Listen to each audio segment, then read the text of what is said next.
Yes, yes, yes. You're in tune to Boxing Talk with Rafi. And we are live. Okay. Let's get the screen right. What are we doing? Drop that down. Let's get the thumbnail. Where is it? Where is it? Where is it? There it is. Boom, boom, boom. Let's make it a little bigger. Okay, so it's Boxing Talk with Rafi 301. And yeah, let's get into it. Okay, it's another one. Okay, where do we begin? It's been a great day. It's been a sunny day. It's been a hectic day. But still making time. What's that?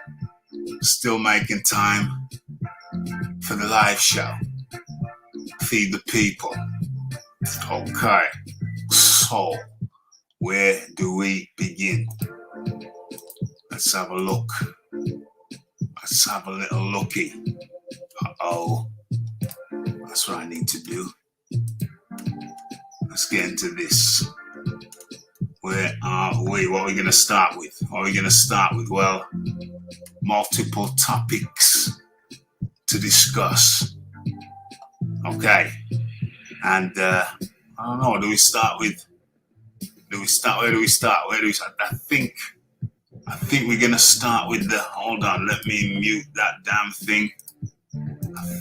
Let me mute this.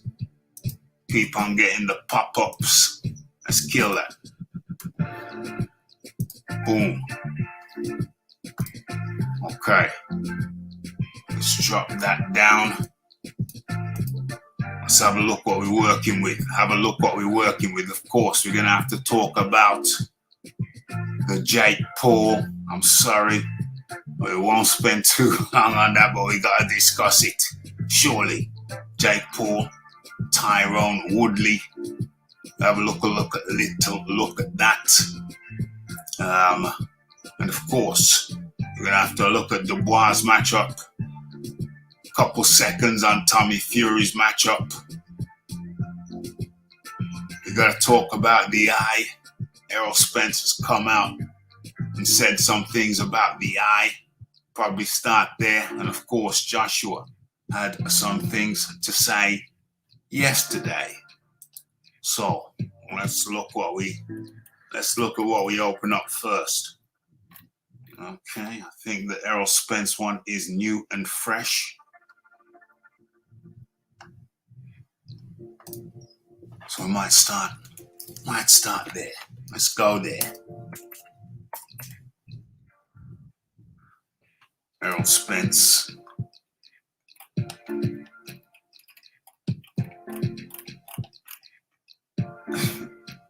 What's going on there? Well, come on. Errol Spence. Uh-oh. That's not good. Let's not go there. Let's go here.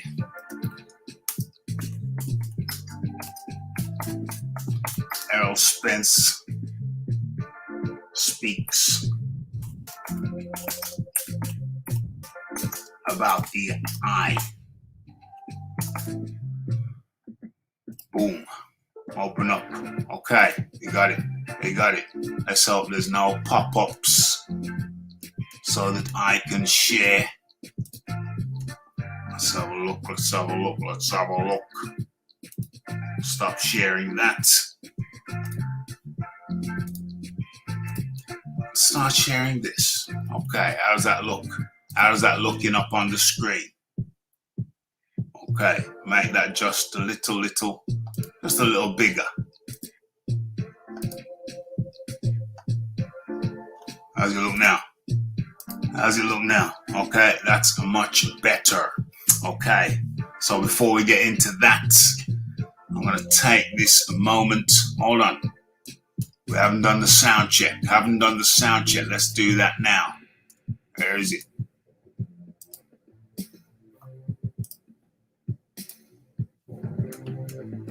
Okay, let's kill the music. I'm going to the sound check. Okay, let's kill the music. Yeah, that's actually good. I'm going to the sound check. That's actually good. Okay, so what's going on? Yes. Had a good one. Had a very good one.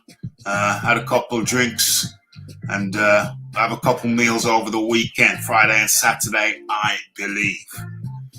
Thank you very much indeed, the Aaron Daily. Okay, and excellente. And I think what we're going to do right about now is we're going to share this. We're going to share this, get it out, get the word out there. Get the word out there. Let the people know. Wake the town and tell the people. Okay, let's drop that in there. Where is it?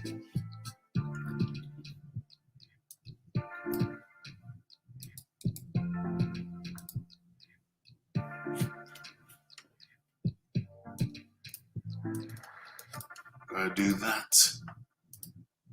And then get the link. Share the link.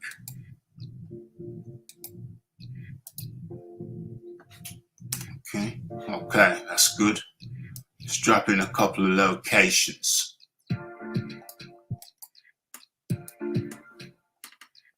Share the link, share the love.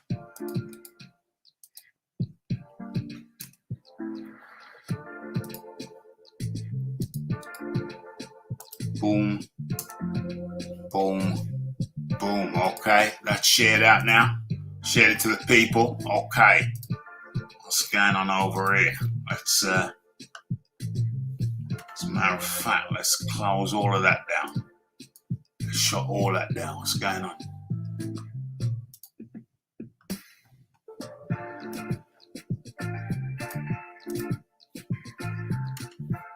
Let's close that down. Uh-oh. Where is that? Yeah, let's close that down too.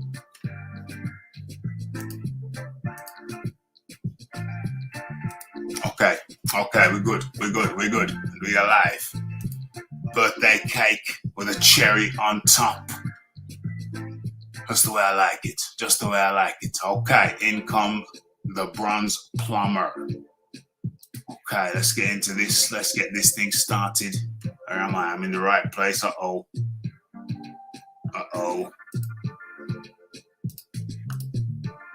Let's drop the link in.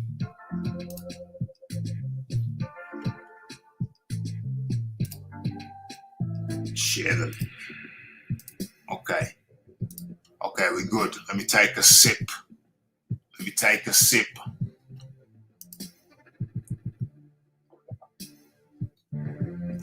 Good man, Aaron. Good man. I might be up there, might be around them ways. And in comes the Iron Kong. Yes. Okay, let's get into this. Hope you're well. Hope everybody is well. It's been a great day. It's been a sunny day. Been a hectic day. But we're here now. Let's do this. Okay. So Errol Spence Jr., multiple topics. Errol Spence Jr. says he's grateful he caught the eye injury in time before it got worse, before it threatened his career. Okay, a lot of people are saying that he's finished. Errol Spence is finished. He can't come back. It was a detached retina. It wasn't a torn retina, but it was fully detached. I still haven't seen nobody's dropped me the link where it shows me any evidence or any reputable person or body saying that it was a detached retina. No one has forwarded me a link which shows any reputable person or parties or organizations saying that the retina was detached, not torn. Okay, so still, that's why we're addressing it. That's why we're having a quick look at it before we move on. Okay, so, Errol Spence suffered a retinal detachment break. Those are very strange words, but anyway, in his left eye. During a session at the world-class boxing gym in downtown Dallas, Spence said he felt something amiss, stopped the session and said, my eye, my eye. My eye, my eye. My eye. I'm not laughing at him doing that, but it's just improbable. You mean he said, my eye, my eye. You don't just say, my eye, my eye. You know, he shrieked, my eye, my eye. I don't know. I wasn't there. Okay, despite his left eye not being right, Spence told ESPN that he sparred again 2 days later, and then during a pre-scheduled medical checkup in Dallas. The following day, his fears were confirmed as the doctor said Spence's eye looked like dark clouds. Dark clouds? What do you mean dark clouds? You don't want to lose your eye, the doctor warned him. He was told not to spar until he was examined by an eye specialist. After consulting with PBC founder Al Heyman, Spence immediately traveled to Las Vegas on August the 8th for his comprehensive pre-fight medical testing. The eye exam conducted on August the 9th by an ophthalmologist, Dr. Thomas F. Kelly, who told him he couldn't fight and reiterated, you gotta get this fixed ASAP. The diagnosis of the retinal detachment break. Was it a detachment? Was it detached? Break. Torn. Tear. What the hell? Yeah, okay. That same day, Usyk stepped up to fight Pacquiao. I'm grateful that I caught it. It's a career-ending injury for a lot of other boxers, Spence told ESPN. I would have still tried to spawn things like that, and it would probably have been damaged permanently. I'm just grateful that it happened when it happened. I caught it sooner than later, and I have another chance at doing that which I love. Okay, now Spence prepares for yet another return from catastrophe. Okay.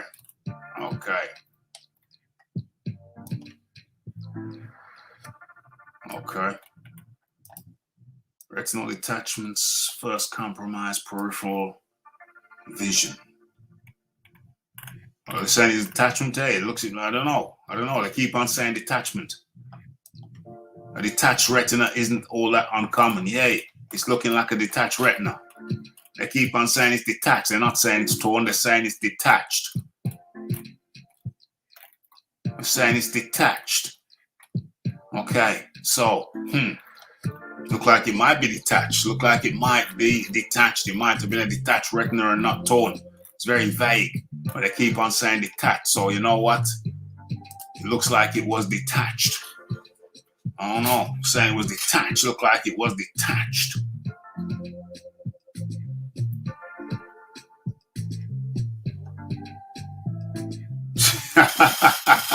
Yeah, I thought I was seeing things. You get it? I thought I was seeing things. OMG. Okay. So there you have it. That's the Errol Spence story. Keep on saying it was detached. So who am I to say it wasn't detached? They keep saying it was detached. So, dang, it may have been a detached retina for real. And maybe they were underplaying all this time. But the reality is, it might be a detached retina for real. Okay, so that's Errol Spence. It's on the mend. So the logical thing then, am I really going to do this? Am I really going to go looking for the Manny Pacquiao?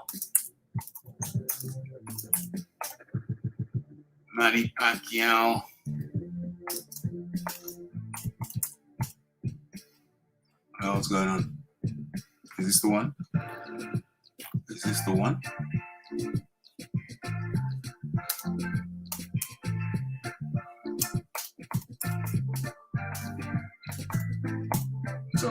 Let's have a look. See if it, oh Lord. It really has come up for real. But I want the original looking for the original. Oh, is that it? No. Yeah, Manila Bulletin. That could be the original one. Let's have a look. Yeah. Uh-oh. Let's share this. Let me share the screen so you can see what I can see. Okay, so moving on from the Errol Spence situation. It's only appropriate that we look at the Manny Pacquiao situation. It's really hard to know what to make of this. As a matter of fact, I think this deserves its own thing. Okay, let's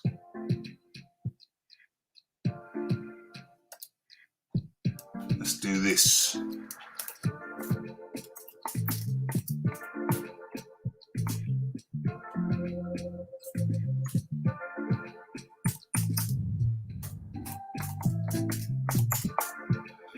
Let's do this. Let's do that. Let's show that. This very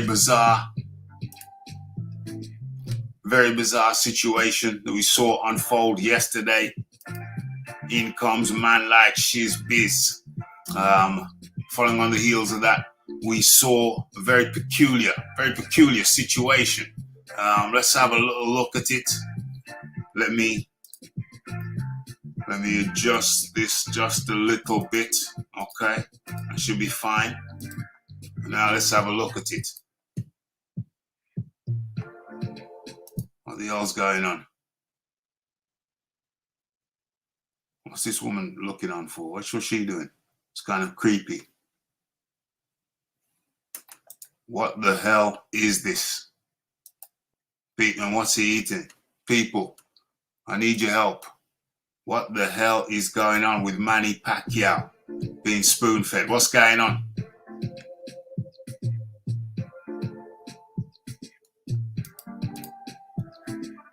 The big question here is, could Manny Pacquiao defeat an Errol Spence with one eye? You must have to think with the limited vision. You got to think with the limited vision. But the thing is, what is going on with Manny Pacquiao here? And in comes a man like the Iron Kong. Iron Kong, how do you do? Hey, what's up, Raphael? Listening to you a middle 15-minute long drive home here. You know what I'm saying? You know, what's the topic for today? Errol Spence and his eye. Manny Pacquiao being fed. What is it? Yeah. Well, you know, you just go with what you go with your gut. Go with what you feel.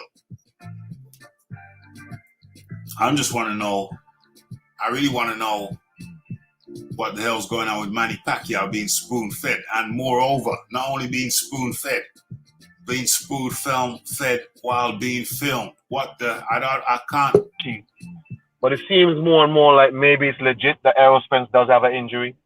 Yeah. If he doesn't have an injury, it would probably be the most, it would be a Tyson Fury level obfuscation, a Tyson Fury level subterfuge. Yeah. So, and I don't think Errol Spence has that level of dishonesty in him just to not fight Manny Pacquiao. I mean, really. So, you know, I wish Errol all the best. I don't know how his career is going to end up. If he's going to be out 6 months to a year, I don't think Errol Spence is going to come back at 147. And, I mean, I wish him the best, man, because if you're my fighter, Rafi, and you're fighting Errol Spence, I'm going to say, look, Mr. Dawkins, I need you to please attack that right eye or left eye, whatever eye it is. Attack the eye. Go for both of them. It might be a hoax. It might be the right. Exactly. It might be a trick. Could be a trick. Get all. Yeah.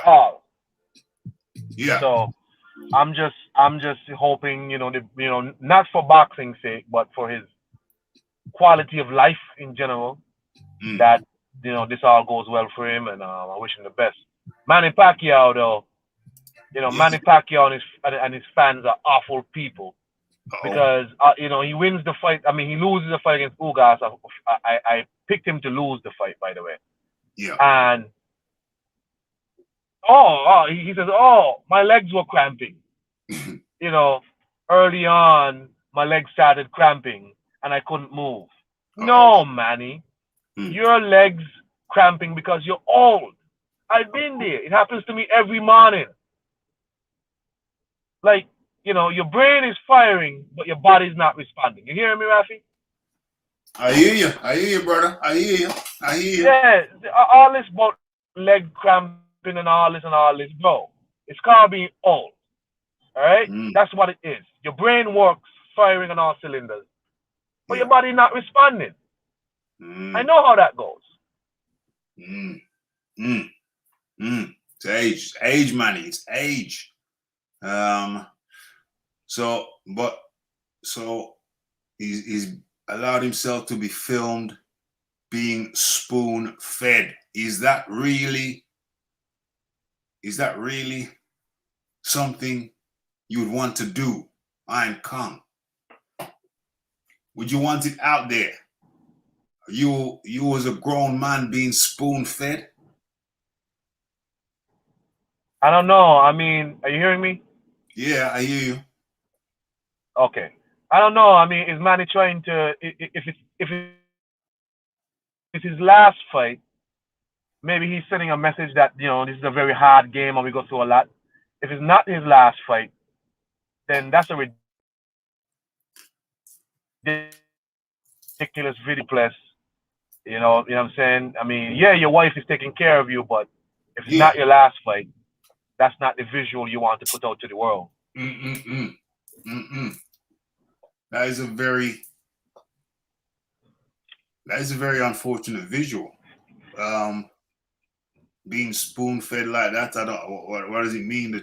What's the message? Is he saying, look, my wife loves me so much, she spoon feeds me, but your wife wouldn't spoon feed you? Look how lucky I am. Is that the message? Is it, she just loves me so much, or is it I'm so banged up I can't even feed myself, feed my people of the That looked like.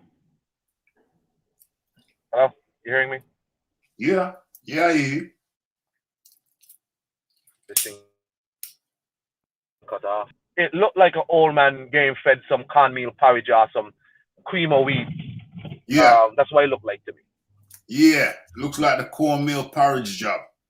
I ain't had that in a while, but it looks like a cornmeal porridge job. I really don't know what message Manny Pacquiao is trying to send to the people. But if it's his last fight, as Kong says, if it's his last fight, then yeah, okay, I get it. This is a tough gig. It's a tough job. Look at what we go through. Look at behind the scenes. There's a picture behind the scenes. It's a tough, rough job. And you can understand and you can sympathize with me. Don't be angry with me for finishing, my people of the Philippines. Don't be angry with me for finishing on a loss. I've heard sentiments. I think Aaron Daly even. I think Aaron. I think it was you who said that. I hope he gets another fight in the Philippines. Just an average guy, so he can go out on a win. But to me, I say, listen, just go out on top. This is right here. That fight was a world championship fight. The guy who had your title handed to him now took it directly from you. I think it's an honorable way to go out. I don't see no shame going. I think I'd rather him go out on a top fight than win a mediocre fight and go out that way. Iron Kong.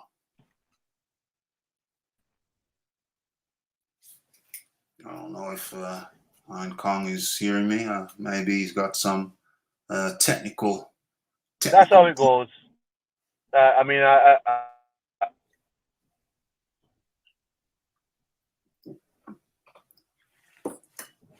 We can't hear the Iron Kong no more. We can't hear the Iron Kong no more. But hopefully he can get back in. What's going on? What's going on? What's the people saying? What's the people saying? Geisha girl feeding him his morning porridge. All politicians get that, don't they? Do they? Manny is trying out the Luis Ortiz diet name, the mushed up food diet from Luis Ortiz. Hello? Yeah, come on in, Kong. Come on in. You hear me? Yeah, I hear you now. Oh, okay. Yeah, man. I mean, I think man need to call it a day. It ain't nothing left for Manny Pacquiao now but a beating from the rest of these guys. I could see why Bob Arum didn't want Manny Pacquiao to fight Terence Crawford. And I could see why Manny Pacquiao wanted $40 million from Terence Crawford, not from Errol Spence and them. Because he knew Terence Crawford would have done worse. Yeah. Hell yeah. Yeah, it's a good thing he wasn't in there with Terence. I think Terence is a for real knockout puncher. Yeah. For real knockout, very mean guy in the ring. Very mean. Yeah. And higher output. So theoretically you would have to suspect that Manny, you'd have to expect that Manny would have got touched up more. You know what I'm saying? And those welts all over his face. Although Ugas had those bumps up around the eyes, but he landed more. Pure and simple. He landed more. What's going on? Lisa Bales up in the building. Okay, so that is the Manny Pacquiao on the Luis Ortiz diet. Looks like some cornmeal for real. The good lady wife there is making sure this documented. It's not a good look. If it's his last fight, fair enough. But other than that, it's not a good look at all. What we saying? The lady Shan done them season up in the building. Good to have you ladies. Up in here. So that's Manny Pacquiao being spoon-fed. What does it all mean? Maybe you'll tell us at some point. So what's going on now? Okay, so we've done that. What's this? Okay, so that's the Manny Pacquiao thing. Is that me, Rafi? No, that's just that's me. Spence, what's this say? The bronze plumber said Spence's detached retina, detached Ferrari, good for the credibility of boxing. At least there are reasonable excuses for not fighting Bud. OMG. Rafi, can you join our WhatsApp boxing group, please? Yeah, I can. I'll hit you up. on WhatsApp.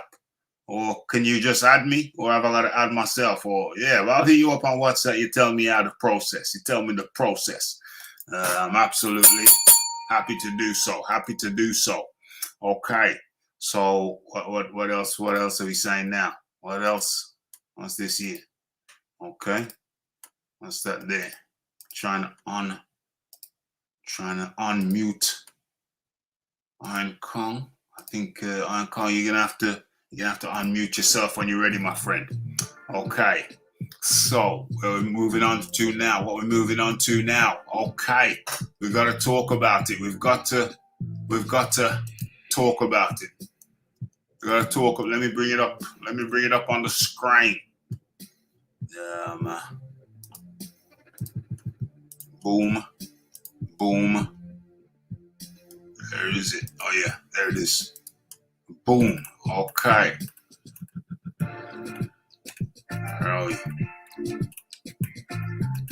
Okay, so fight cards coming up this weekend is Anthony Yarde versus Alex Theron. Suppose I should make open up a page. Let me open up a page dedicated to that. Are we going with news? Are we going with news? Okay, let's do this. Yeah, let's do this and let's share that. Let's stop sharing that for a moment and start sharing this. Okay, so uno momento. Let me just address this. What's going on here? Let me share this out here. Damn, this is crazy. Okay.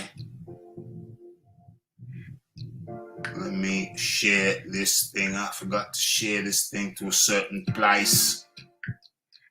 Let me share this thing. Okay. Let's do this. Let's share this. Copy. Drop that.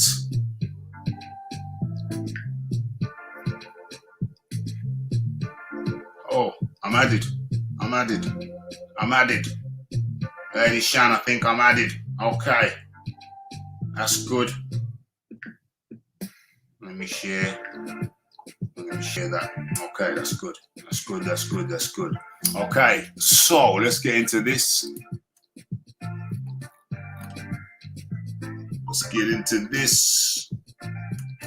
Let's drop the link in the chat.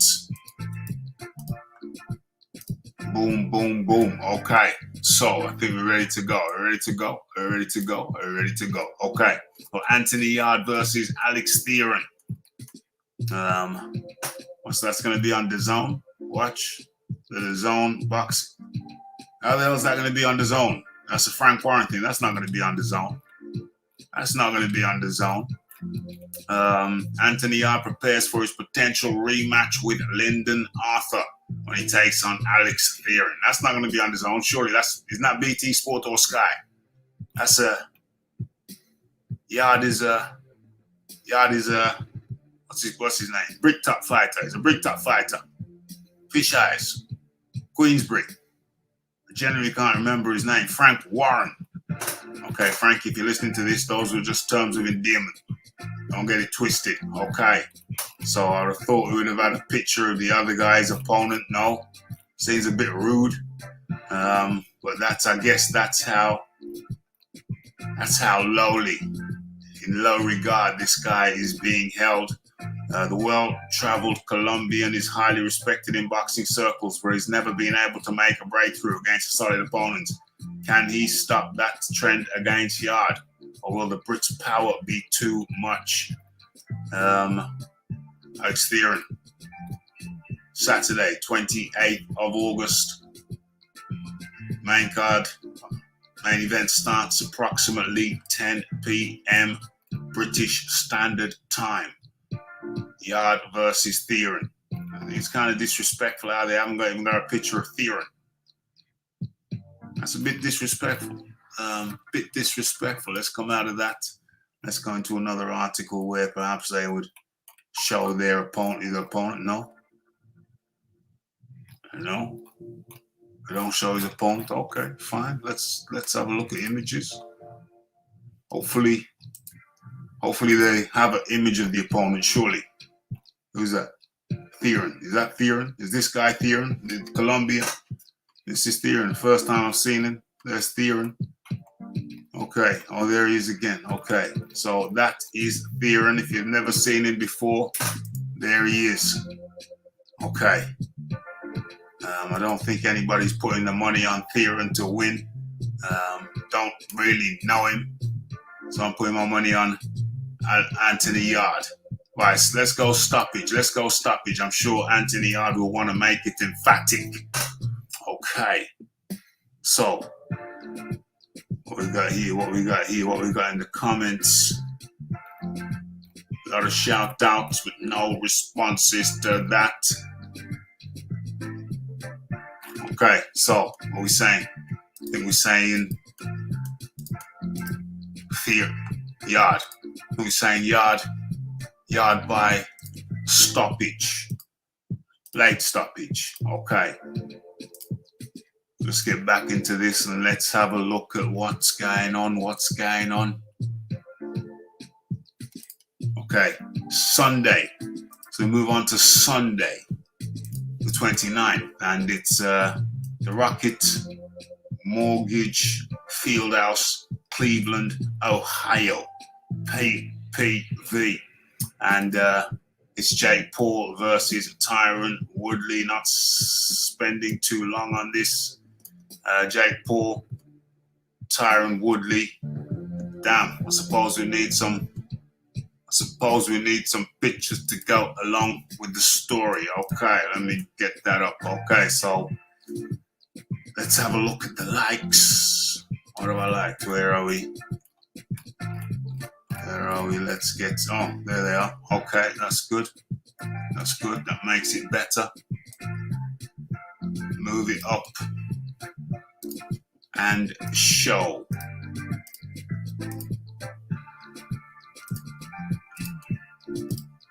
Boom.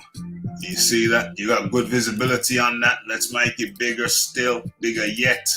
Okay, so Tyron Woodley, Jake Paul. What to expect? What to expect is that Tyron Woodley some people are saying, in my opinion, some people are saying that Woodley's a professional fighter, established fighter, UFC fighter. Yeah, all of that is true. However, let me take a sip from my cup.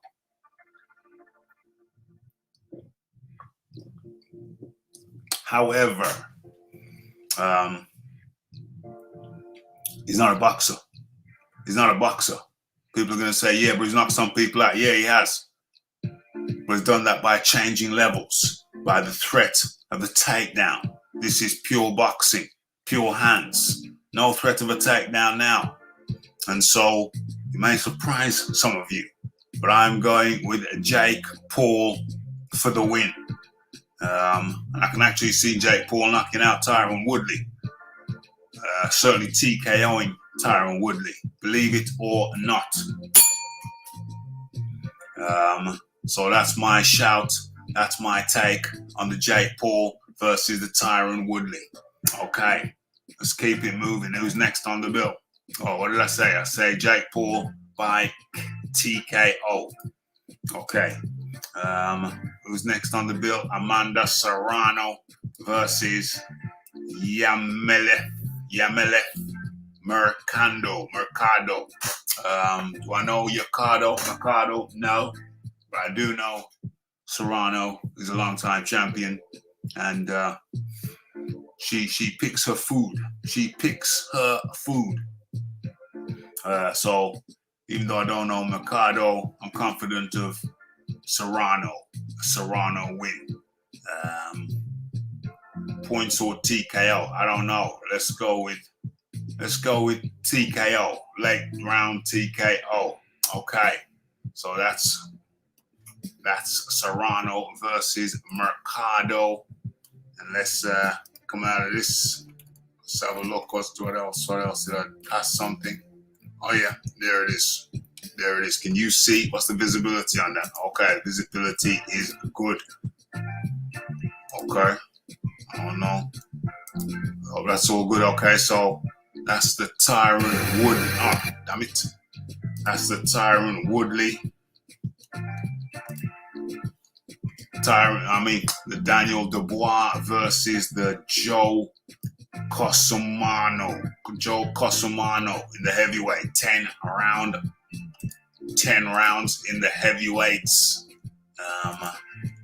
I'm imagining Daniel Dubois getting Cumarano out of there by round 5. Kumano won't be in there no more.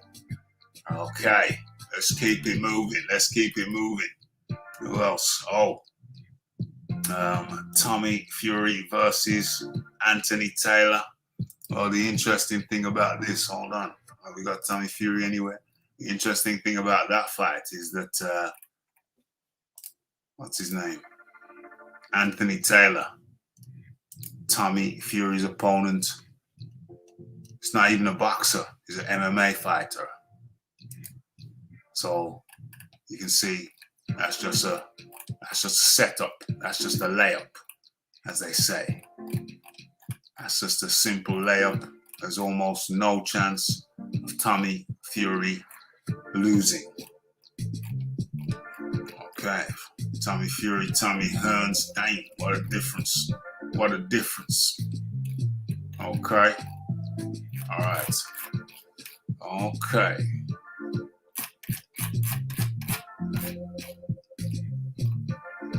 There they are. So that's the Jake Paul card. What's it called? Yeah, Jake Paul versus Tyron Woodley. That's the card. That's my predictions. What's that? Is that static? Is that static? Let's have a look what's going on in the chat. What's going on? What's going on? What's going on? Tommy Fury resume is shocking. He went to points to a guy who had 100 losses. OMG. Let's have a look. New media today. Salute to everybody in the chat. Most welcome, most welcome. Okay. Okay. So where are we now? Where are we now? Where are we now? Let's have a look. Let's have a look. Let's have a look. Let's have a look. We're going to next one. I think we're coming. We're coming up to the penultimate point. Coming up to the penultimate point. So let's drop that down. Stop sharing that. And let's get this up. Let's get this up. Where is it? Where is it? Where is it? While we look for the video. All up in the video. Where are we? We're looking at. You're gonna look at. I think this is the ultimate point. This is the ultimate point. This is the ultimate point. This is the final stanza. What's going on here? What's going on here? So let's look for the video. Let's look for the video. Where is the video? Where is the video? Okay, let's look for it. Let's look for it.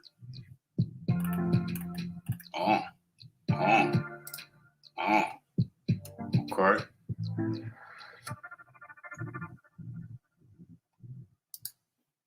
So I'm looking trim for this fight. I'm fighting a guy who's a 12-round fighter. Do you know what I mean? So it'd be silly of me to go in there bulky with my muscles screaming for oxygen.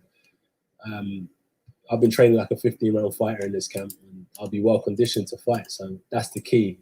And what happens when I train that way is my body just adapts and takes its natural form, and this is the form it's taken. One of the things Boom, did you hear that? Did you hear that? All right, let's run it back. So I'm looking trim for this fight. I'm fighting a guy who's a 12-round fighter. Do you know what I mean? So it'd be silly of me to go in there bulky with my muscles screaming for oxygen. I've been training like a 15-round fighter in this camp, and I'll be well conditioned to fight. So that's the key. And what happens when I train that way is my body just adapts and takes its natural form, and this is the form it's taken. One of the things with Okay. So there it is. Let me just share the screen on that. Stop sharing that. Start sharing this.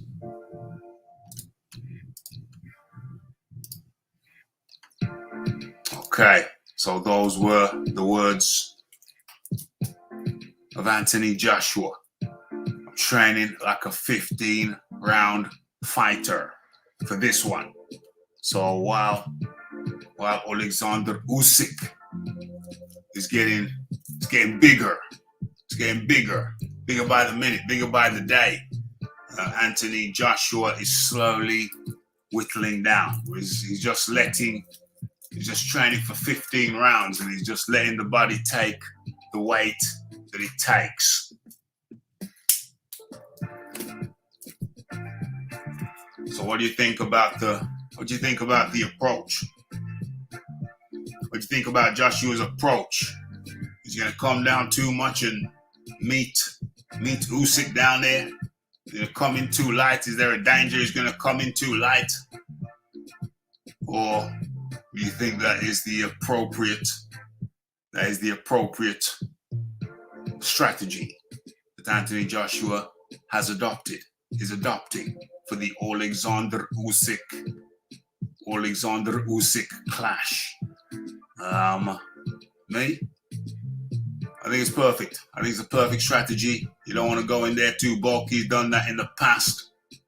But it's not the best approach. The best approach is to do what he's doing. Train for 15 rounds. And just go in there fit for purpose. Cardio intact, strength intact. Let's have a look what's Lady Shan saying. Good approach, but I still think he's going for the KO. But he's prepped just in case for a 12-rounder. Yes. What's the fight doctor saying? As long as the weight comes off naturally, Joshua should be all good. And in comes a man like the John D. Lee. How do you do? Yeah, I'm good, Raph. How you doing? Yeah, man, it was a good day today. Yeah, it's supposed to be a beautiful weekend for the bank holiday too, Raphael. Bank holiday weekend. Are the banks open tomorrow? Well, they're shut on Monday. Yeah. It's August bank holiday, isn't it? Yeah. Does the bank holiday officially start on Saturday, or is it Monday, or is it Friday, or what? The bank holiday weekend starts on Friday. Saturday. It's Friday after you finish work on Friday, really, isn't it? Right. Yeah. Okay. So yeah, I'm looking forward to the weekend. Definitely looking forward to the weekend. Feeling good. Pretty much the weather's been great, so I've been out on the bike almost every day. I gotta say, I'm feeling fit. I'm a bit worried now, Raph. What is that? Well, we've got a fit raring to go, Rafi.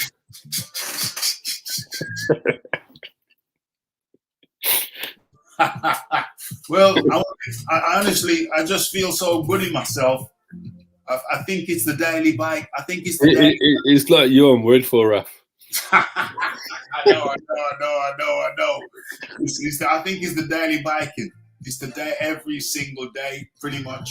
I've got out there. I got my waterproofs. I've been caught in the rain a couple of times where it don't matter. I've not really been riding a lot, but about 2 years ago, I was an all-weather rider. I mean, even with a sheepskin if it was cold. Fair play to you. I've ridden the snow. Doesn't bother me. Separates the men from the boys. I'm just feeling so vital. It's ridiculous. No, it's good, Raph. Yeah, I think the breakfast as well. My new breakfast was just came up, not really by design. I just woke up one morning. I wanted a banana smoothie, but banana's just too plain. So lob some avocados in there. Obviously milk of your choice, almond, coconut, whatever, cow, goat, whatever. Milk, couple of avocados, nutmeg, cinnamon, 3 medium handfuls of oats, 1 handful of mixed seeds. That's sunflower seeds, that's pumpkin seeds, all kind of seeds. 1 handful of that. and mix that up, let that get smooth, and add the banana. I'm getting more worried by the minute, Raph. Add the banana, and you know, you got a potent morning. You got a potent morning mixture. That's a potion. That's a portion. That's a potion. No, potion. Potion. That's a hell of a potion. It sounds like there's a lot of micronutrients in there that could get everything functioning properly. Oh yeah, I tell you what, it's getting the Raphael rearing up. You know what I'm saying? That's why I'm worried, Raph. Raphael's going to be out at Birmingham, the nightclubs are open, and the habit's going to be created. Oh my gosh, I don't know, man. I'm just happy that I'm happy that I'm healthy. That's number one. I'm just happy that I'm healthy. Has to be number one. Number one. Happy to be healthy. Okay, so that's enough about me and my activities. Joshua says he's training like a 15-round fighter. I think this has got a lot to do with mental fatigue as well as physical fatigue. No, seriously with Joshua, because I'm trying to remember who said this. I've heard someone break this down, and it's one that makes the most sense. There's two things that are apparent to me. I don't think Joshua was losing any significant knockout power if he drops a bit of weight. Yeah. Debuted at 230 and bowled everybody over. People forget.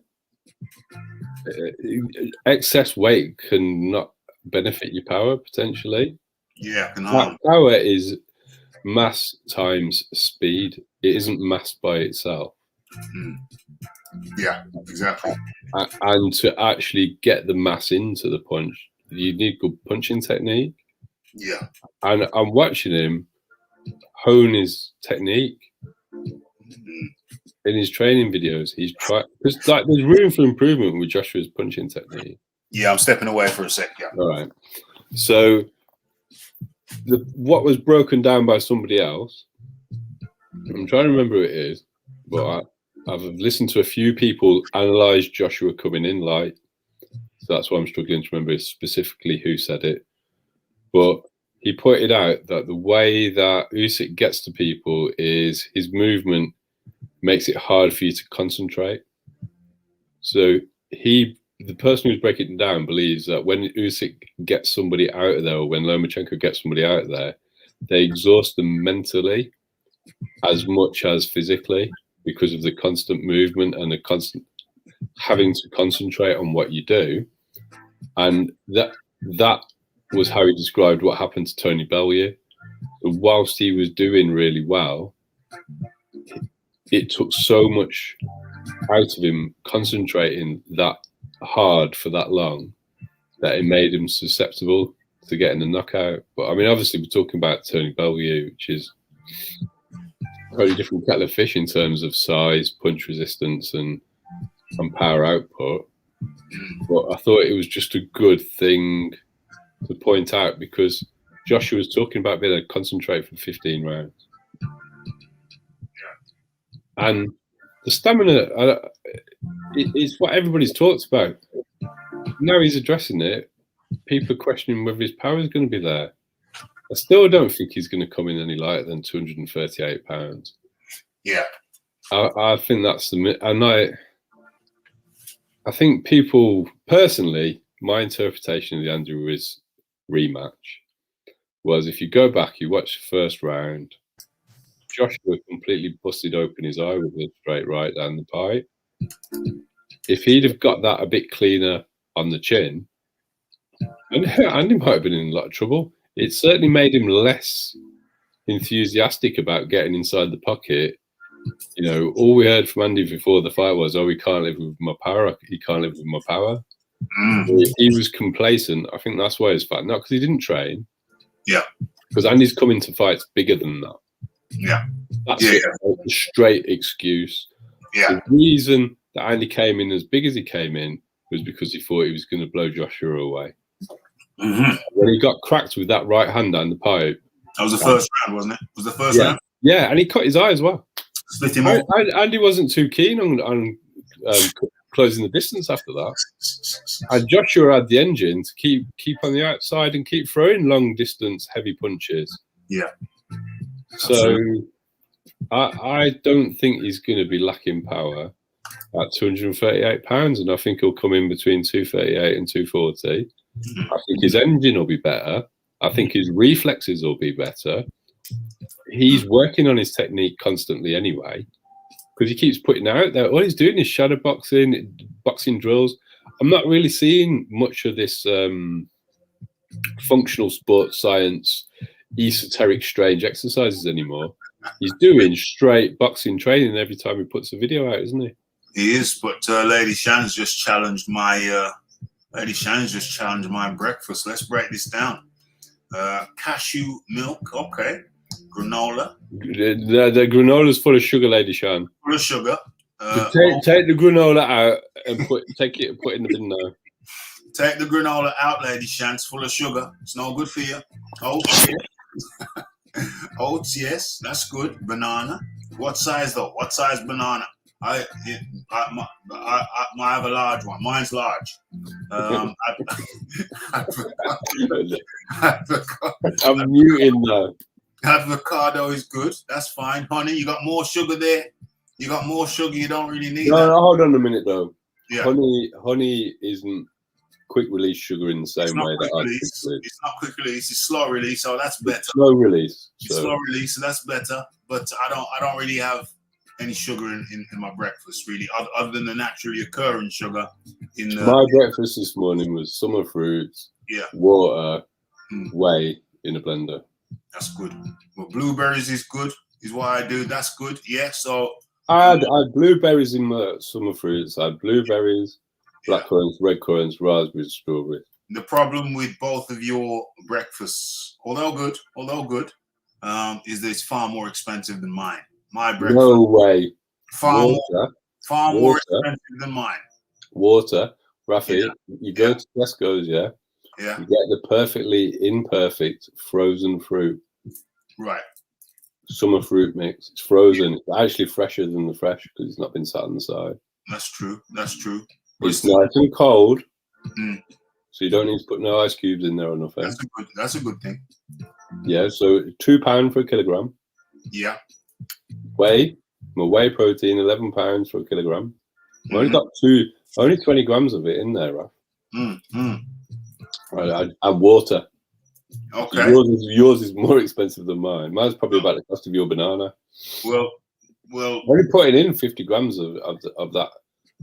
No, come on. Add it up, though. Come on. The whey protein. How much is the whey protein? The whey protein. £11 for. How many scoops do you have? I have 20 grams. I have 2 small scoops. 2 small scoops. How much is that? 20 grams. 20 grams out of a kilogram. How much money wise? How much is that? 11. What? I can figure it out. Oh, you see, but I've already figured mine out because mine is. Give me a second then. The whole bag, the whole seeded bag, costs £1 from the pound shop. So that the avocados, £1 from the pound shop, and that's a bag that lasts the whole week. So that's what's that divided by £1 divided by 7? What's that? 10p, 15 pence. 15. That's 30, 60, 90. Yeah, call it 15 pence for the nuts. Maybe 15 pence for the nuts. Maybe 15 pence for the avocados. That's 30 pence. 15 pence for the banana. That's what? 45 pence. What else is there?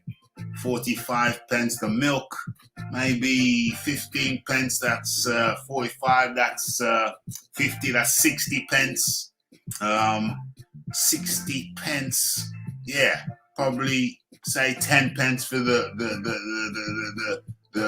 it's about 5 pence for the nutmeg and the, what do you call that? What's the other thing I have? Cinnamon, nutmeg and cinnamon. So that's that. That's about 65 pence for 32p, Raf.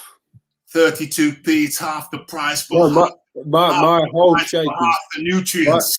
Half the price for one quarter. You gotta maintain like the low body fat here.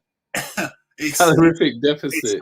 It's half the price, but only 25%. It's less than half the price. 32p. 32p.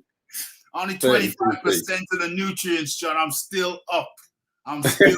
I don't know that you are, Raph. well, let's just. I think I might be.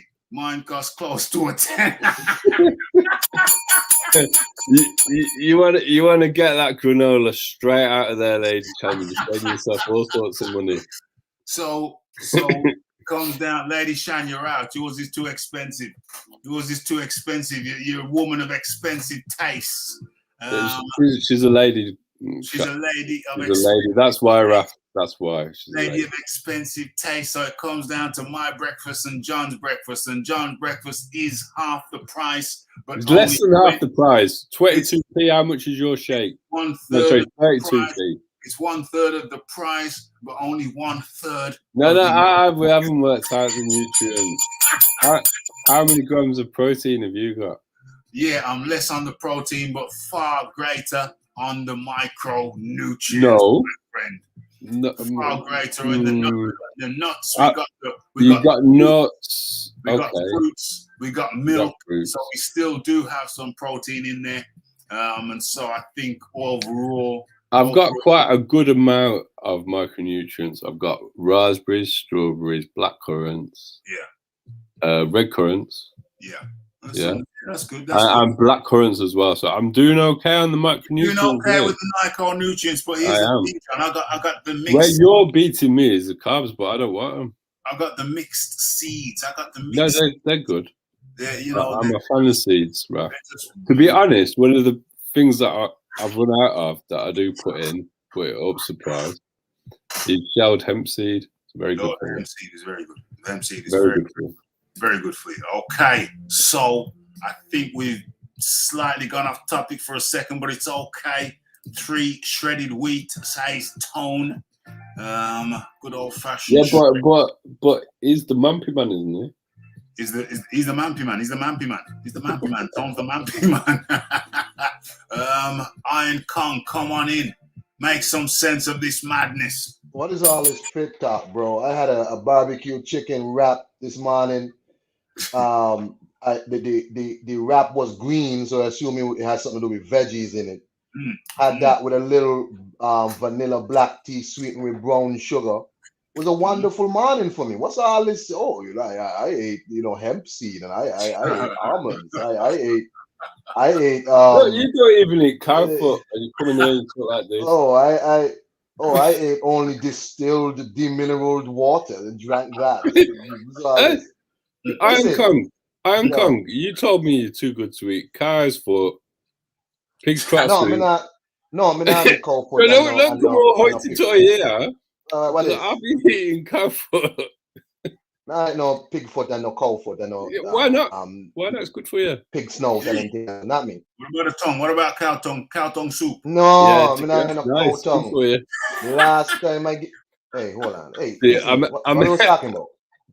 I made okra soup for the kids the other day. They wanted shaki in it. And for people who aren't Nigerian, that's dry. The only time I eat okra is in corn balls and in fungi. You know what's fungi? A ball of corn meal. Yeah. You put okra in that. I don't know about dumpling, but it's like you got to turn the corn in the pot and then ball it up with some okra in that. Yeah, I eat okra in that, but you know what I'm saying? Hey, what are we talking about? Anthony Joshua, he weight loss? Anthony Joshua is training. He's been eating my shakes for breakfast. Hence he's looking rather slender. Might see Anthony Joshua with a second L then. Well, if he's eating hemp seed and quinoa and if he's on a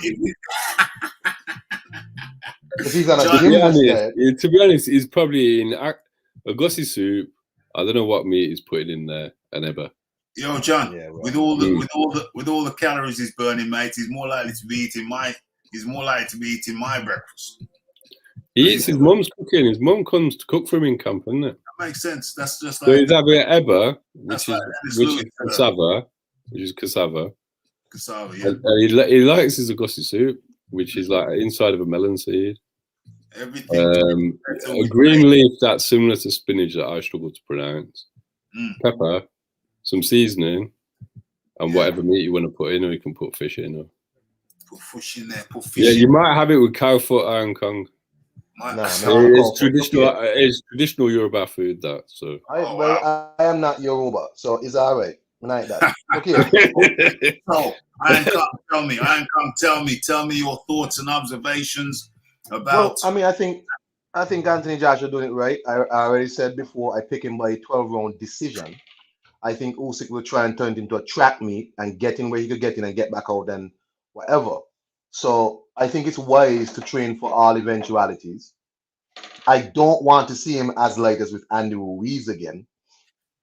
I think where he was with Pulev was a nice mix, a nice balance, but I don't want to see him as light as with Andy Ruiz again. But as long as, I think Dawkins said it, as long as the weight is coming off just by training naturally, I'm cool with that. You know, once your body is naturally farming itself to the training, that's cool. I mean, but I pick him by decision. I think it's wise. Train for it. Bellew was early, very early success with Usyk, and then he just, I don't know, Tony Bellew just kind of, as I think he said, he mentally fatigued him. But Usyk wasn't doing nothing that was so crazy. Not to me. Maybe, well, I'm a fat man on the outside, so I wouldn't know, obviously. But to me, Usyk wasn't doing nothing so crazy to Tony Bellew. Maybe Tony just don't have the focus to deal with a 12-round fighter like that. So, you know, I pick Anthony Joshua by 12-round decision. It's wise he's training this way, but I don't want him to be too light because he might have to try and ragdoll Usyk and lean on him sometimes, because all these things are in play. You might have to lean on him, try and rough him up a little bit now and again. So you might need a little bit a more weight. That's all I'm saying. Yeah. I think that the key to beating Usyk for Joshua is cardio. Usyk to me is a slow starter. He's a notoriously slow starter for me. I saw him start slow against, who was that? Chisora, or it could have been that Chisora started fast. I saw him start slow against Michael Hunter. Michael Hunter beat him for the first half of the fight, and Usyk with his cardio took the second half of the fight. Had Hunter not been off, I think Hunter had been out of the ring for over 18 months, close to 2 years, if I'm not mistaken. Had Hunter not been rusty, had Hunter had better cardio, Hunter would have beat Usyk. I think a lot of people haven't watched that fight. I think because, you know, I never hear people talking about it.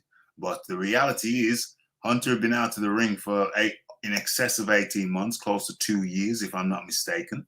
And that was his undoing. He was winning the first half of the fight, and Usyk came back in the second half. So that was a cardio issue. So I think Anthony Joshua is wise to focus on his cardio. Well, to have cardio in mind, and I think that will stand him in very, very good stead. You know, I visualize him double jabbing. You know, I visualize him double jabbing. People double jab against Usyk, yeah, absolutely. What later on, when you get your rhythm, get a good rhythm, and 1-1 move, 1-1 off at an angle. Maybe not initially, but later on, I really see Joshua getting into a rhythm against Usyk. Well, you can double jab against Usyk early on, Rafi, but just not to the head. Yeah, upstairs, downstairs. Upstairs, downstairs. Pay him up and down, because that'll disrupt him coming in. He's got to come to Joshua. Why are you going to chase after him? He's got a 4-inch reach disadvantage. And so he's got to come to you. Yeah. He's elusive. Jab him in the chest, jab him on the arms. You don't have to worry about the head to start off with, because he can't get to you if you do that.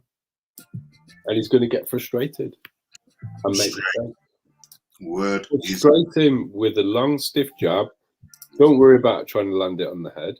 land it on the body, on the arms, just make contact with it, and he's stop him in his tracks. Yeah.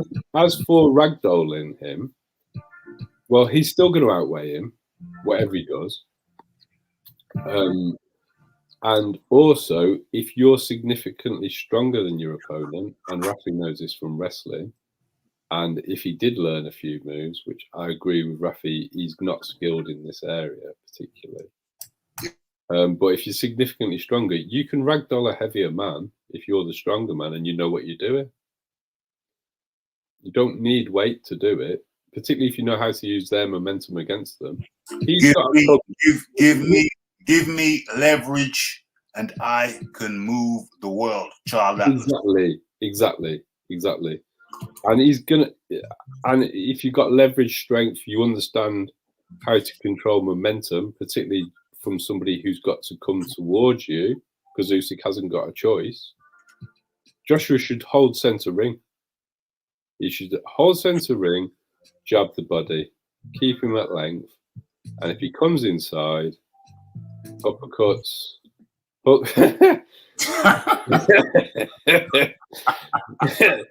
That's not quite as good as the breakfast, Raph. That's not good as the breakfast, but it's the birthday week and it's the rose. Oh, I've forgotten that rose. We're getting very close, or possibly even arriving at a very big milestone soon. Yes.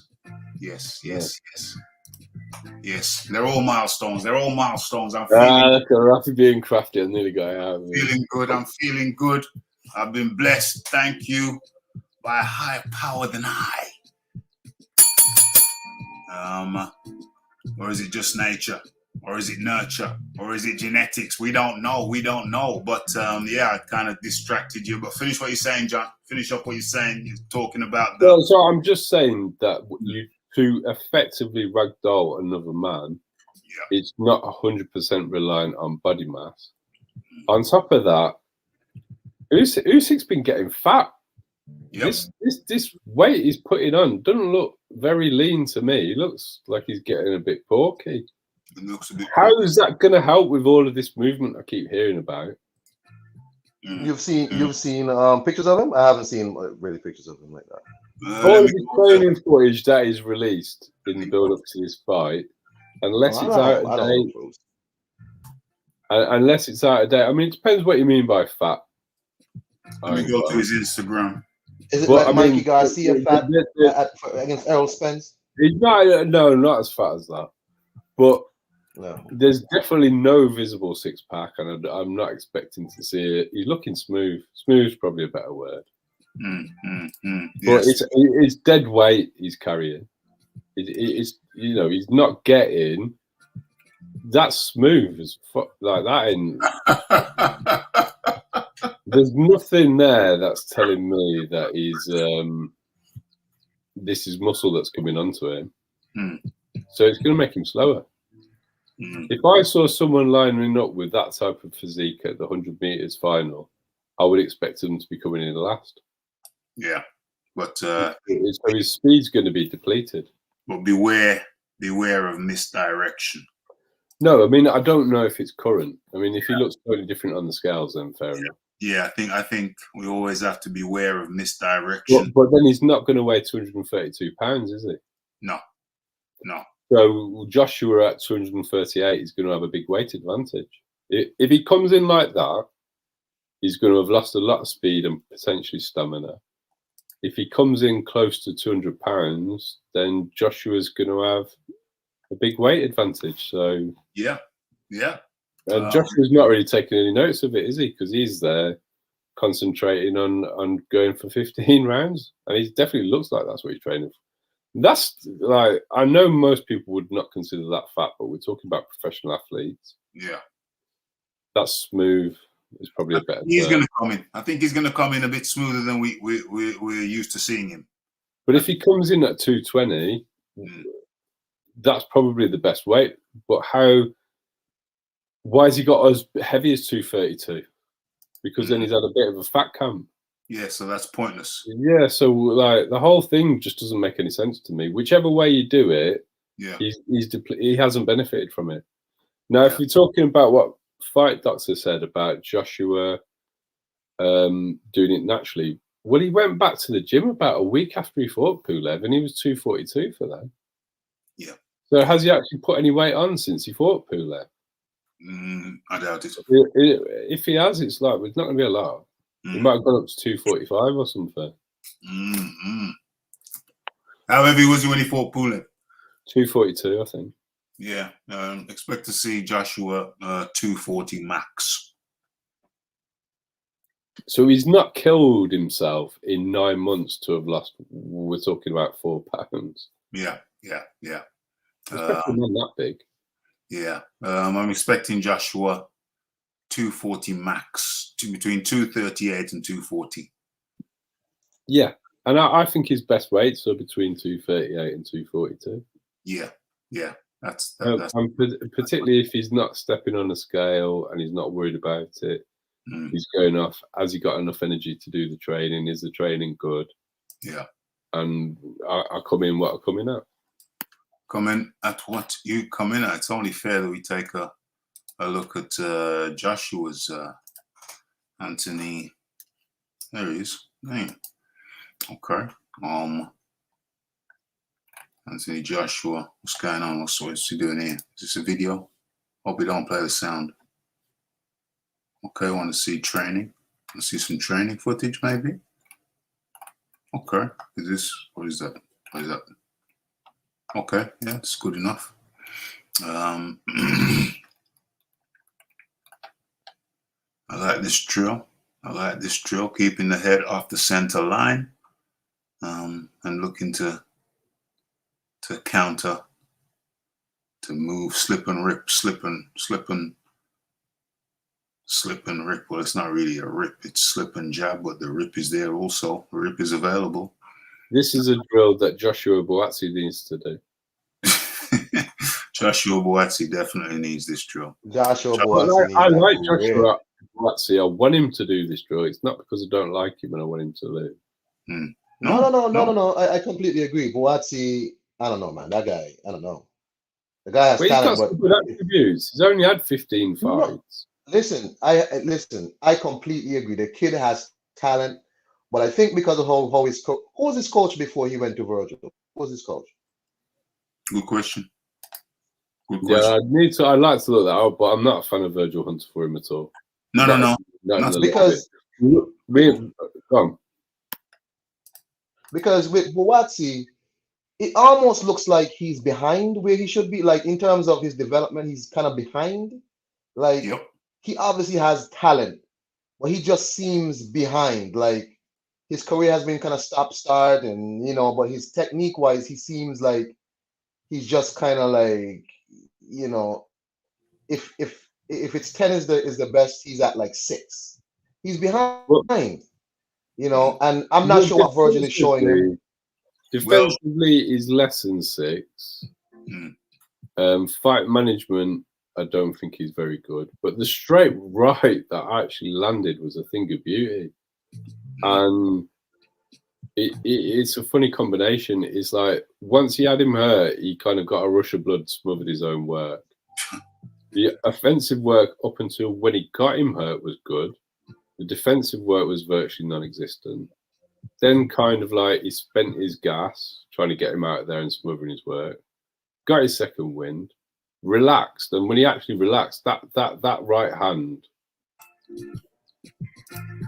I don't even think he put a lot of power in it. It was just the technique that took him out, and probably he was a bit tired. But it was a lovely straight right that took him out. I did a comprehensive breakdown. Of Buatsi's defensive frailties. What was the name of the video? It's a comprehensive breakdown. You did a good one on Ugas as well.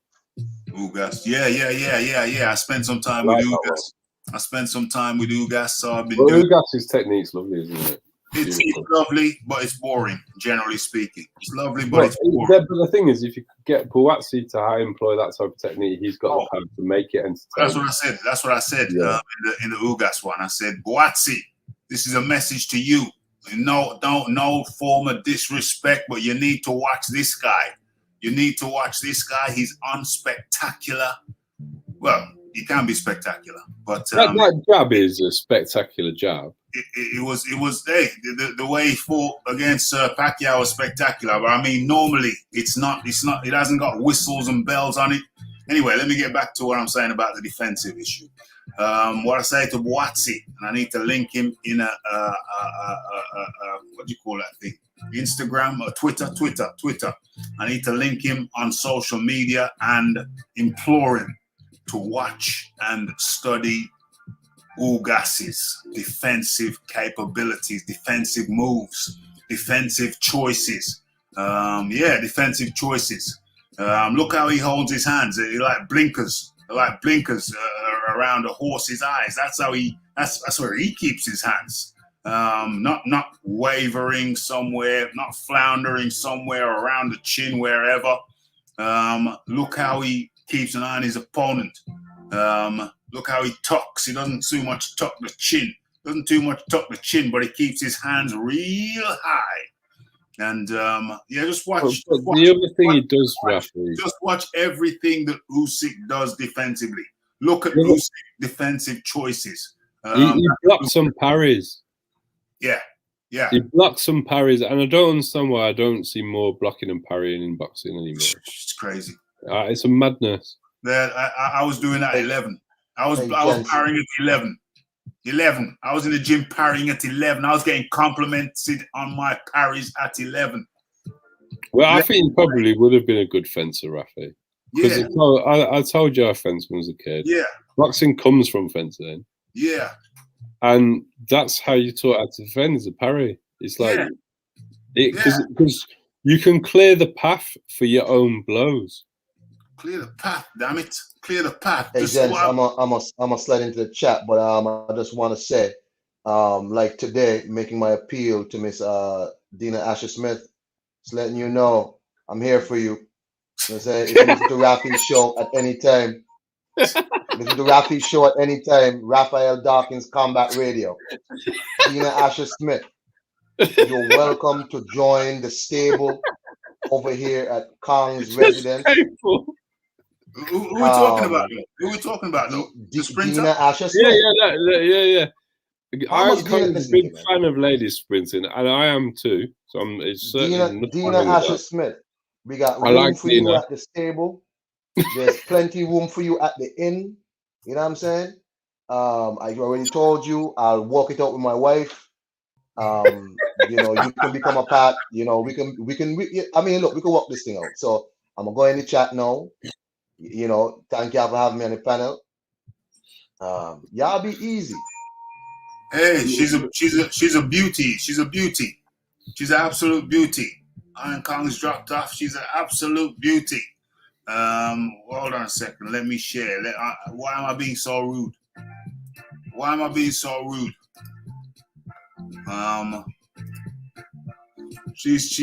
There's something about her. I've heard her speak as well. There's something about her. She's got a lovely lady. She's a classy lady. She's very nice lady. And something to warm my heart. I saw a video. Are they gonna penalize me for showing this? What the hell is it called? Don't tell me I don't. I'm not gonna be able to bring it up. Men's 400 meter relay. No, it wasn't this. It wasn't. I don't even know if it was an Olympics. Was it an Olympics? It was being watched. Men's. Oh, here it is. I can't believe I found it. This is mad. This is madness. I cannot believe I found that. Jeez. Oh, yeah. Maybe because I watched it before. YouTube was helping me out. YouTube was helping me out.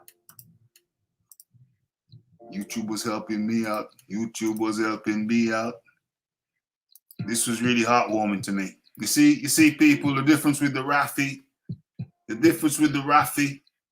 and the many others, not all the others, many others, is they won't do what I'm about to do. They won't do what I'm about to do. I think about the quality of the show. the visuals, the audio, and by playing this, I might yank my ish. But you know what? To me, this is what it's all about. This is why I do the show, so we can share shizzle. We can share shizzle. And if that means they're gonna yank it after I've done, so be it. So be it. You know what I'm saying? Where's John? John's disappeared for a while. Sorry, John. No, I'm here. I didn't want to interrupt what you were saying. No, it's just that to make it smaller, you're gonna disappear for a while, but you're still there. Yeah, it's all right. You're still there. I just want to try and play this shizzle because this was heartwarming. This was heartwarming, and she's there. Now, where is she? She's here. And at first, I was thinking Dina Asher Smith. Here she is. Now, at first, I thought, why is she squatting down like that? Like she don't care. But when I play it, you're gonna see why. You're gonna see why this is heartwarming to me. It's the UK men's 400 meter. They get, well, I shouldn't tell you where they get, but anyway, this thing is just heartwarming. Here is the marvelous lady herself. I thought, what is she don't she care? She don't care. She's just squatting down like that. But take a look for yourselves. Let's go. Boom. As soon as it starts, she jumps up. It's better with the sound, but I'm keeping the sound down. They're watching the men. They're watching the men 400 relay. UK. Boom. Another handover successful in the front. And just look at the support from the ladies. Just look at the support. Heartwarming. Last handover and UK numero uno. Look at the support. Look at that support. It's heartwarming, John. There's a lot that's good about that. Everything. Well, I'm trying to think of anything that isn't good about it. So it's very good. Fantastic. So heartwarming. So heartwarming. The support. Yeah, and it's not even like we're trying. That energy was really just ripped out of them. They were seized up in the moment, weren't they? Because they were just caught up in it emotionally. It's so beautiful. So beautiful. Yeah, nice, good. So beautiful. And you know what? I don't think there's anything really left for us to say. I think I've said everything I wanted to say. Oh, Joshua. Yeah, Joshua, listen. Joshua's the bigger man. He's the stronger man. They say Usyk's more technical. I don't know, man. I don't know. Everybody seems to think. Hold on. Yeah. They say in Brazilian Jiu-Jitsu, one of my disciplines, there's hundreds of moves, hundreds of combinations. But they say you only really need to master the basic fundamentals. Learn the basic fundamentals, practice, rinse, wash, repeat, become highly accomplished in the basic fundamentals. You don't need all the bells and whistles. You don't need all the fancy moves. You just need to be sturdy and stout and accomplished in your fundamentals. And the fundamentals can carry you to the top. You know, back in the day, they had a guy called Williams. He was a Formula One guy. He owned the team Williams, which later went on to become Williams, Renault, etc., etc. And he got into I think it was a car accident. It was spinal, and he was rendered wheelchair bound. And there was this other top guy in the Formula One, and he said of Williams, he said, you know, Williams isn't special at anything. He's not special at anything.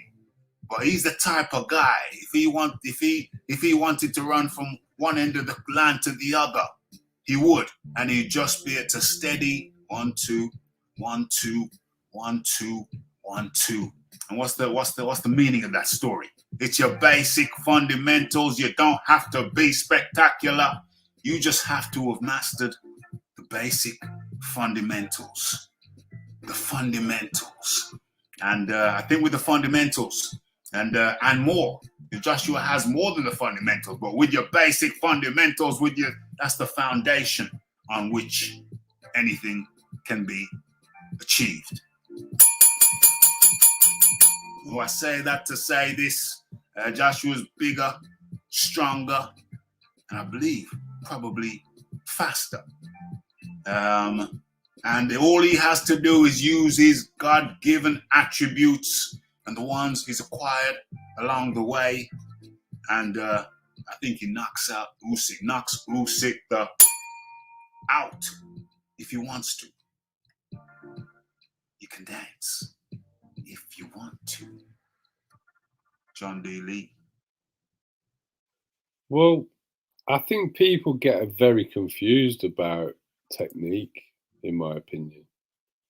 They get caught up by seeing exceptional athleticism and they mistake that for excellent technique. It isn't.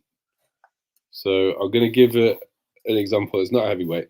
Roy Jones Jr., not that he didn't have good fundamentals, but the way that he fought wasn't necessarily fundamentally sound. It certainly was not. That's a good point. But he had tremendous athleticism and reflexes.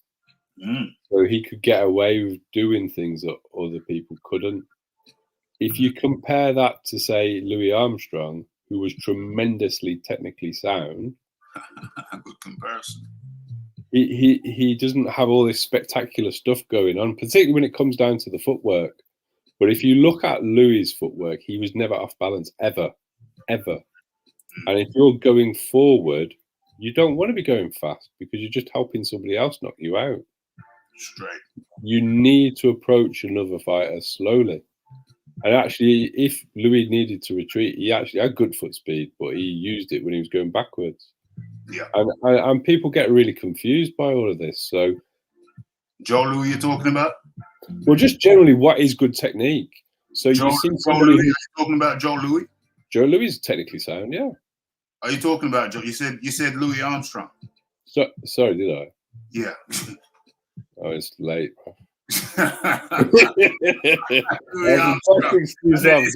And then you said, "Oh, did you say Hen? Oh, maybe you said Henry Armstrong. Okay, I thought you said Louis Armstrong. Okay."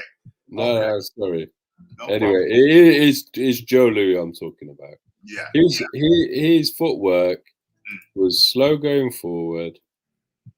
If he needed to go backwards, it would be fast. But he was always balanced. And that's the most important thing from footwork. It's not how fast you move around the ring. It's how good your balance is and how effective it is for what you're trying to achieve. Straight. So if you're trying to go forward, you don't want all of this lateral movement. Yeah, that's great, but not loads. It doesn't need to be a lot. No, you don't want to conserve energy. By a yard, you want to miss by a centimeter. Exactly. You conserve energy. Whereas if you look at what Roy was doing when he was a young man, it's amazing, but it's amazing athleticism. It's not amazing technicality. And there's a lot of energy expended there. And later on in the career, the chickens come home to roost because you can't do that later on. But that's all you know. Exactly. So then, what was a positive in youth now becomes a negative in the latter part. You haven't got the reflexes in the earlier part of the career, and you weren't practicing the basic sound fundamentals in the earlier part of the career, so you don't have them in the latter part of your career. And that's it. And actually, good technique will conserve your energy, keep you balanced, and get you in the best position. Not necessarily in the most spectacular fashion. It's like Ugas. It's like when we talk about Ugas. From a technical point of view, he is tremendous. Tremendous. He's tremendous. If he had power, he would also be entertaining. Yes. Is Ugas' trainer better than Salas? He's got Salas. Of course, he's better than Virgil. The answer is boom. It's in the chat, and it's a yes. It's not even close. Salas is an infinitely better trainer. He's made fighters better. Yeah. The only good fighter Virgil Hunter has had is Andre Wood, but he was always good. Yeah. So we never saw Virgil or Hunter takes one and make them better. Salas gets Jojo. Look at what he does to Daniel Dubois. Absolutely. Absolutement. Louis Armstrong. Yeah, yeah. Absolutely. We know that. We know Louis. We know Louis. And I like Joe. What a wonderful world. Yes, absolutely. Salas is better. Even Peter Fury be better for Buatsi. Everybody say because Peter's got power. I like what I like about McGuigan is he took a fighter I couldn't bear to watch. Yeah, Coley. And he knew the one thing that he needed to really get him to do. He didn't need to make it complicated. He just got him to get a decent jab. Yeah. And he turned him around in one fight. Because it was as simple though, Raph.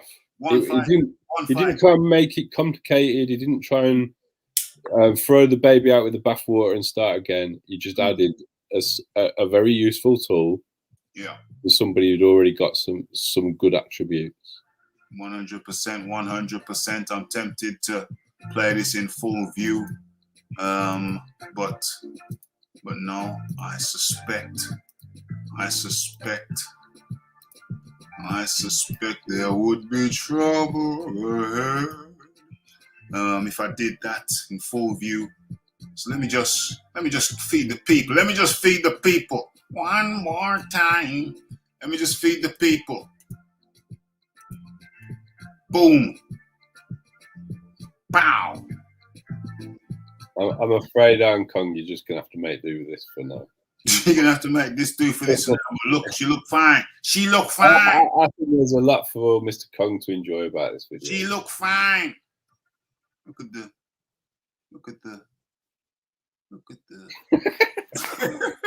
I know. I can hear you deciding whether to say it or not, right? The balance. Look at the balance. You know, you take your car to get the wheel balanced. well, that's already balanced. Balance. Oh Lord.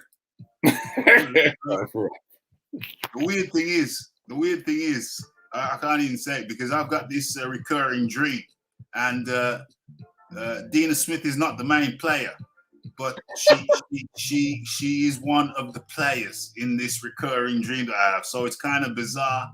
It's kind of, when Kong mentioned her name, I said, "What? Asher Smith? You're talking about Asher Smith, the woman who's part?" I am kind of a big fan of ladies athletics, and I am too, to be honest.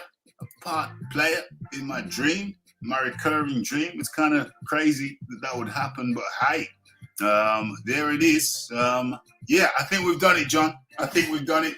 Yeah, we've done it. Errol Spence's eye is real.